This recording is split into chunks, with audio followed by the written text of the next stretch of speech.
Sampai dengan hari ini, wilayah kita di Indonesia ini yang terbakar hutan terhitung 107.000 hektar lebih. Sebagai catatan, dalam melaksanakan operasi udara yang dilakukan oleh Satgas Udara, kita mengerahkan sekitar 43 helikopter sampai dengan hari ini. Dari daerah yang kita waspadai sebagai daerah yang paling kritis, ada 6 provinsi, juga muncul di daerah lain. Di daerah lain di luar yang 6. Kalau yang 6 kita pantau dengan ketat. Ada yang di luar nih, seperti misalnya kemarin terbakar di Bromo. Itu sudah segera kita tuntaskan. Semalam sudah tuntas, mungkin tinggal 1 titik api saja. Ya, sore hari ini kami melakukan rapat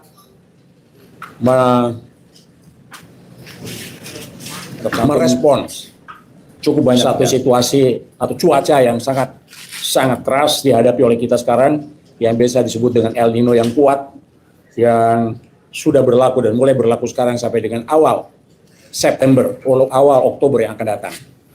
Keadaan ini akan sangat mempercepat proses tentang kebakaran hutan yang terjadi sekarang.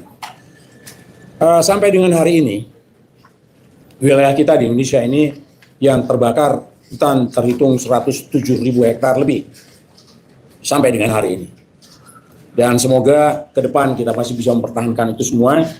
Dan karena kesungguhan kita semua, kita sudah mengerahkan banyak sekali tenaga, alat-alat peralatan untuk itu. Sebagai catatan, dalam melaksanakan operasi udara yang dilakukan oleh Satgas Udara, kita mengerahkan sekitar 43 helikopter sampai dengan hari ini, ditambah dengan fixed wing-nya juga bisa antara berkisar 10 sampai dengan 15 sesuai dengan kebutuhan. Kemudian kalau Satgas Darat banyak sekali yang disiapkan, banyak sekali, dan kekuatan yang tercantum cukup banyak di darat. Melihat situasi seperti sekarang ini, upaya yang paling tepat, operasi yang paling tepat dilakukan adalah yang efektif. Ya. Operasi udara sebetulnya sangat efektif, menimbulkan hujan buatan yang dilakukan oleh BNPB. Itu yang paling efektif. Tetapi ada satu persyaratan yang harus kita hadapi, yaitu kita harus menemukan ada awan hujan, istilahnya awan hujan. Selama awan hujan itu tidak bisa kita temukan, tidak ada, kita tidak akan bisa membuat hujan buatan.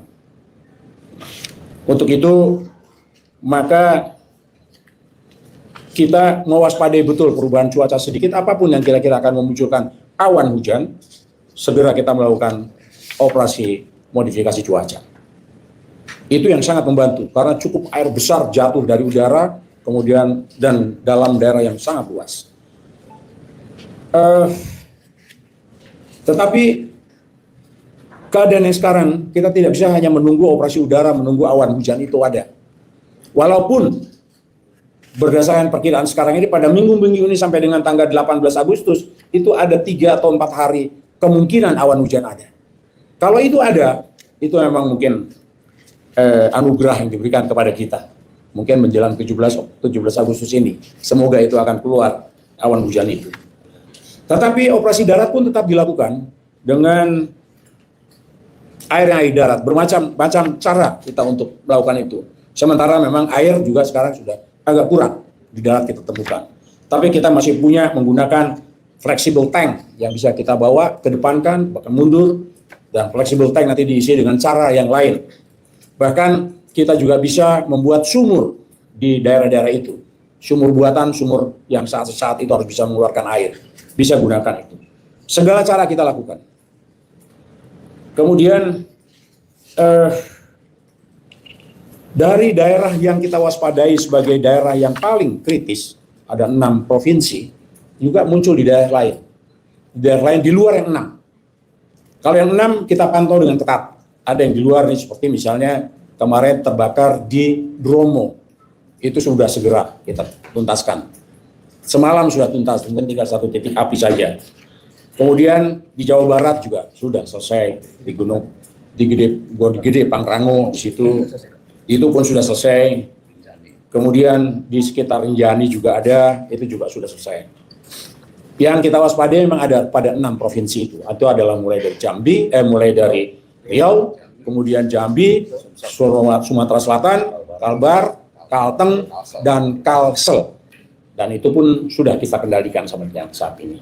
Beberapa laporan tadi yang disampaikan oleh para gubernur, para kepala daerah juga sudah meyakinkan bahwa keadaan itu akan kita hadapi dengan cepat. Kemudian kita mewaspadai itu karena memang cuaca yang sangat memungkinkan itu menjadi lebih besar kebakaran ini. Saya mengambil contoh misalnya El Nino itu ada yang disebut dengan El Nino mulai dari kadar sampai dengan yang terkuat akan muncul di kita. Bahkan mungkin sekarang sudah ada gejala untuk muncul ke situ. El Nino terkuat itu adalah satu keadaan di mana keadaan itu sangat membuat di kita kekeringan dan mudah sekali terbakar. Kemarau akan lebih panjang. Jadi cuaca ini juga sangat menentukan upaya keberhasilan upaya kita. Bahkan bukan hanya itu juga, kita juga memperhatikan tempat pembuangan akhir sampah. Ini pun jadi pengawasan kita. Jangan sampai itu terbakar, kita memikirkan yang sana, yang di sini terbakar. Luas.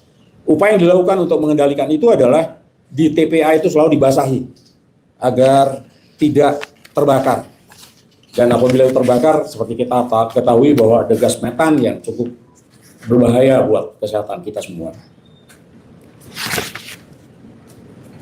Koordinasi untuk penanganan ini dilakukan. Kalau di daerah kita bertemu, kita tahu ada Forkopimda dengan berbagai macam unsur yang ada di masyarakat di sana.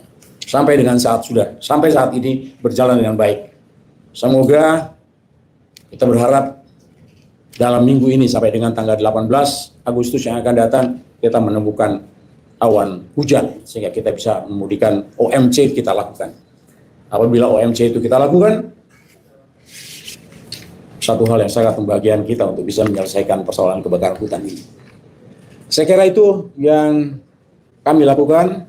Di sini kami hadir bersama dengan Menteri Kehutanan, Kepala BNPB, Bapak Menteri Lingkungan Hidup, BMKG, TNI, Polri juga hadir di sini, semua yang terlibat untuk itu. Karena pekerjaan ini tidak bisa dikerjakan oleh siapa satu badan pun. Kita harus mengerjakan dengan berbagai macam unsur yang ada di masyarakat kita. Saya kira itu dari saya, dan terima kasih. Saya kira jangan banyak-banyak yang tanya. Bisa? Silakan. Ya. Saya dari Jakarta Post. Ya, terima kasih. Saya Lima Harun dari Jakarta Post. Saya ingin tanya, mungkin juga dari Kemenhub dan KLH juga ya, karena El Nino sekarang ini kan juga menjadikan karhutla trennya naik gitu. Nah, apakah pemerintah juga mengantisipasi adanya karhut-karhut yang lintas batas, terutama mungkin ke Singapura dan Malaysia? Dan kalau iya, apakah juga sudah ada komunikasi mungkin dengan pihak di Singapura dan Malaysia untuk memitigasi dampak dari cross border history? Terima kasih. Ya. Saya kira itu yang istilahnya apa? Asap kita itu bisa kemana-mana ya. Jadi kita juga upaya sekeras mungkin upaya itu untuk tidak mengganggu juga pihak lain. Itulah yang kita lakukan ya, baik ke negara tetangga yang manapun dekat dengan kita, itu pasti asap itu. Tapi selama sampai dengan hari ini tidak ada itu. Ya, dan itu tidak ada. Kita jaga betul supaya tidak. Karena kami menekankan betul kepada rekan-rekan yang berada di lapangan, upaya ini bukan hanya sekedar bagaimana pemadaman api, bagaimana menjaga lingkungan supaya mendukung kesehatan, tapi juga di sini adalah masalah kebangsaan yang kita punya. Ya, kita menjaga wibawa bangsa ini untuk mampu mengatasi api ini. Oke, selesai? Sini. Ya, silakan. Ibu, silakan. Mbak. Ya.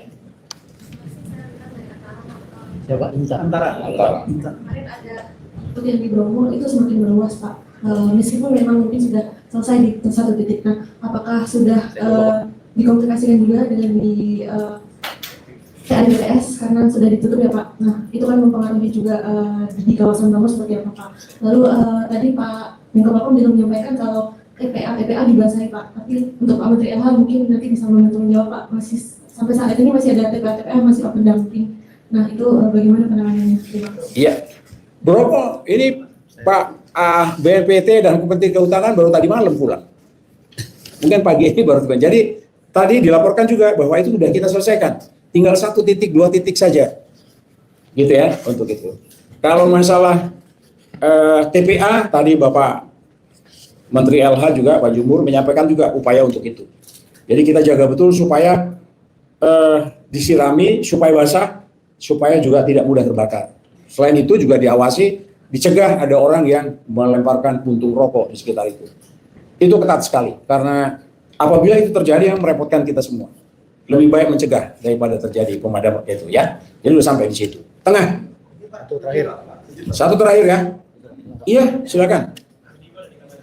Tadi kan disebutkan ada 6 provinsi yang menjadi fokus dari pemerintah. Itu kalau dilihat kebanyakan dari 6 provinsi itu kan lahan gambut ya Pak, yang mana sudah terbakar tadi diperburuk dengan El Nino kuat. Itu boleh dielaborasi lagi nggak Pak? Dengan adanya El Nino kuat, jumlah titik rawan kebakaran di 6 provinsi itu seperti apa dan bagaimana cara menanganinya? Terus satu lagi, udah dibahas belum Pak, anggaran yang disiapkan untuk penanganan El Nino kuat ini? Soalnya kan tadi ada kata-kata kuat, berarti harusnya extraordinary kan? Nah, anggarannya itu seperti apa, dari mana, dan kayak gimana? Terima kasih. Itu, kalau misalnya tadi sebut El Nino kuat, maka cara kita juga lebih kuat dari itu. Begitu ya? Nah, kalau berapa jumlah titik yang sudah selesai sekarang sudah terdata semua. Kalau diduga berapa akan titik yang akan dilakukan, itu nggak bisa kita duga karena itu cepat. Karena sampai itu belum sampai ke situ. Oleh karenanya itu kita berusaha tegas tidak sampai kepada titik yang sangat menimbulkan keadaan darurat. Ya, keadaan darurat. Keadaan darurat itu kapan? Ya memang apabila 6 provinsi itu yang memang lahan gambutnya terbakar semua, itu darurat. Cara memadamkannya seperti apa? Satu-satunya dengan api. Cara memadamkannya. Mencegahnya seperti apa? Patroli dilakukan oleh rakyat sendiri. Ya, jadi upaya itu. Karena gambut begitu terbakar, dipadamkan, belum tentu bisa padam. Karena akan turun. Kemudian yang kedua adalah bagaimana upaya pencegahannya itu dengan penegakan hukum. Begitu ada pelanggaran-pelanggaran segera diselesaikan. Dan tadi ada 2 provinsi yang mengizinkan untuk membakar lahan untuk kepentingan kebun dengan cara-cara tradisional. Tadi sudah bicara juga Bapak Gubernurnya siap untuk menjaga itu. Dalam keadaan seperti itu kalau perlu dihentikan dulu hukumnya. Berhenti dulu, selesai. LH juga akan membuat edaran kelak untuk itu, menghadapi keadaan darurat ini. Ya. Anggaran saya kira untuk itu anggaran disiapkan oleh pemerintah dan siap, bahkan anggaran itu selalu siap. Saya selalu tanya kepada Kepala BNPB, anggaran berapa? Pak, berapapun Presiden akan mengeluarkannya demi kepentingan mengatasi ini. Begitu ya. Jadi sampai sekarang belum ada anggaran disiapkan itu, tapi anggaran yang disiapkan sudah ada. Besarannya bisa digunakan sesuai dengan kebutuhan di lapangan. Sampai sekarang belum perlu kekuatan yang sangat besar. Gitu ya. Terima kasih ya sekalian, dan sekali lagi tolong sampaikan bahwa situasi ini memang situasi kita semua dan kedaulatan itu harus kita selesaikan semuanya dengan cara yang kalau perlu sejak awal supaya tidak menangani keadaan darurat. Terima kasih, selamat sore.